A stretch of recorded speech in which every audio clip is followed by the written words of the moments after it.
Martha, next. Martha Perez, second time around.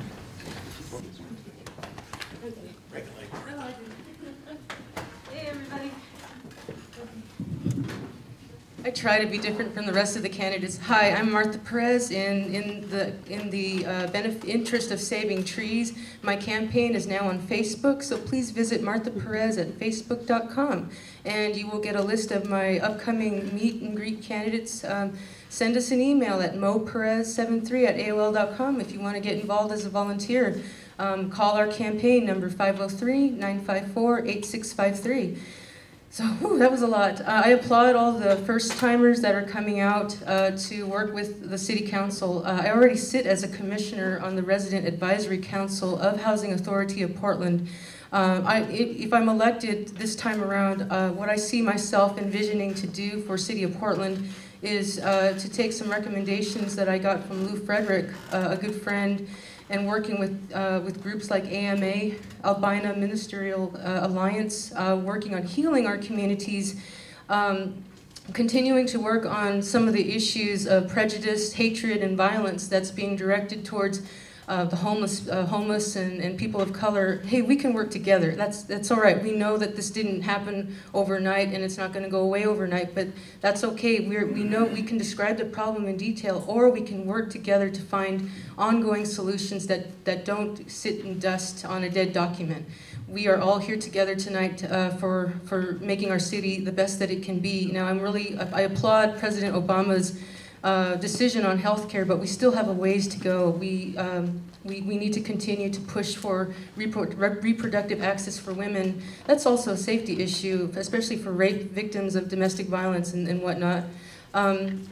As city commissioner, I also envision, not just healing the community from within, but looking at all the positives that we can do. I can push for quicker funding of stimulus dollars. The ARRA money didn't trickle into the city as quickly as promised by the federal government, and something that I can do from my bully pulpit is to push for resources to come into the city of Portland that much faster. I have over a decade of government experience at the federal, state, county, and local level, so I understand the type of problems that our city is facing.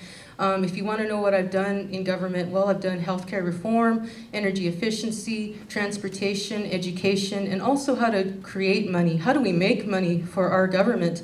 Well, I have a track record for bringing in millions of dollars of sales tax revenue to the state of California. That was before Governor Schwarzenegger, blew it. So I'm really proud of that. And I'm from Portland. I'm not from some other city. I was born and bred here in Portland, Oregon. I'm the first person in my family to go to college. I'm a former single parent, and I come from a Latino working class background, Native American. I speak Spanish. I can connect with voters. As a woman, I can be sensitive to the issues that women face in our city. There's a lot of homeless women that, in case you didn't know, they're experiencing increased violence on our streets right now, and we've got resources to help these people in these situations. We just have to connect the individual to the resource. I don't agree with the FCC ruling that recognizes corporations as individuals now. We need to talk about what the implications are for what that court ruling, how that will affect our city and the nonprofit work that we do in Portland. On issues of homelessness, I will defer to the Resource Access Center that's now being built 2 blocks away from where I live in the Pearl District, and push for more subsidized housing through Housing Authority of Portland, and continue to develop partnerships with different agencies to solve a problem that deserves much more than 10 years, quite frankly. What else can we do to make our city better? Just electing, like Lou Frederick said, with respect to IPR, once again, one thing we can do is enforce mandatory steroid and drug testing of all of our police personnel. It's not a crazy idea. It's something that my constituency have asked for and demand. And as a government official, I'm accountable to the voter. I ask for your vote when we go to the ballot this May, and just continue to vote, continue to come out, share resources with each other, help your neighbor. Don't assume that they're not in trouble, because we're all in this together and we're going to make it through. So everyone on the count of 3 says Portland can make it. So 1, 2, 3. Portland can make it. That's right. Thank you. Thanks for your vote. God bless.